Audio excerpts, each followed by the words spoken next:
Welcome ABSAF to the Centennial Monument Unveiling event. I'm Patrick Hiesel, and for the past year I have been the Centennial Monument Chair to work with my committee to craft a Centennial Monument to celebrate 100 years of professional forest management in the Appalachian region. In this video we will show you how we got to today and unveil for the first time the Centennial Monument placed at the Cradle of Forestry in North Carolina.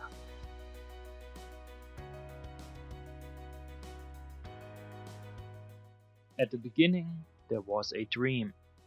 Planning for the ABSAF Centennial meeting began at the ABSAF Winter Meeting in Charlottesville in 2017 with an idea brought forward by Pat Strucker and Trey Hyman to create a granite monument to celebrate our centennial not only in 2021 but for the years to come. The dream was for the monument to become a destination for foresters to visit and to serve in an educational capacity for the public. This idea was a dream until the ABSAF Winter Meeting in Norfolk, Virginia in 2020, where the right people started to brainstorm some more about this monument.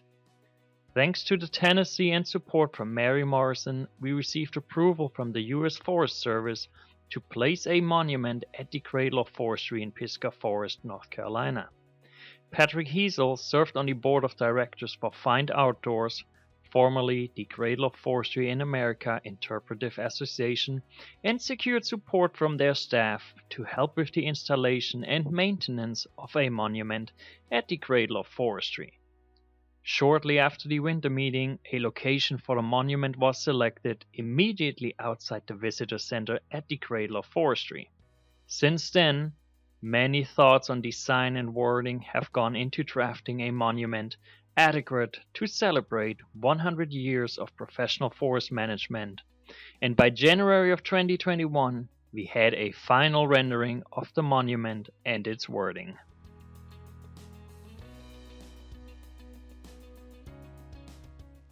Thanks to the connection made by Trey Hyman, we have partnered with Brown Memorials in Florence, South Carolina to create the granite monument. Looking at different granite options, we have chosen a high-quality Virginia mist granite to ensure that the monument will stand the test of time. Pat Brown with Brown Memorials personally oversaw the placement of the monument at the Cradle of Forestry in March of 2021. Shortly after the monument was placed at the Cradle of Forestry, the Centennial Monument Committee installed stepping stones around the monument to encourage visitors to walk around the monument. Thanks to the efforts of Orrin Gore, the stepping stones were donated by John Caldwell of Waynesville, North Carolina. At the same time, the committee also planted a white oak seedling that was grown and donated by John Palmer, a member of the PISGAH chapter, next to the Centennial Monument. A smaller granite marker donated by Pat Brown was placed next to the white oak seedling to provide the common and scientific names to visitors.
I'm Jeff OWENBY, and I am the Recreation Manager here on the PISGAH Ranger District with the U.S. Forest Service. We have the overall management of the Cradle of Forestry in America, and it's a privilege for us to be a part of this monument. The Cradle of Forestry in America was congressionally designated in 1968. It includes 6,500 acres of public lands. Our congressional mandate is to promote, demonstrate, and stimulate interest in professional forest management. Also included in our congressional mandate is an exciting part of that legislation that told us to partner with other groups to be able to have them enjoy and appreciate forest. Groups like Find Outdoors and groups like the Appalachian Society of American Foresters have been tremendous partners in this legacy of learning that we share here at the Cradle. My name is Clay WOOLDRIDGE, and I'm the Education Director for Find Outdoors. Find Outdoors is an educational nonprofit, and that we work in partnership with the U.S. Forest Service in the management of the Cradle of Forestry. And our mission is to bring environmental education and conservation education to the public and to advocate for public lands. The Cradle of Forestry is the birthplace of forestry education in America, and Find Outdoors works with the U.S. Forest Service to continue that tradition to bring conservation and environmental education to the public. Forestry education is central to the mission of Find Outdoors here at the Cradle of Forestry. And with this monument, we create a link between APSAF, professional forest management, and forestry education here at the site. It's the mission of Find Outdoors here at the Cradle of Forestry to inspire our guests to understand, experience, and appreciate professional forest management. More than 50,000 visitors come to the Cradle of Forestry every year, and they will see this beautiful stuff. This is the perfect place to commemorate 100 years of professional forest management at the birthplace of forestry education in America.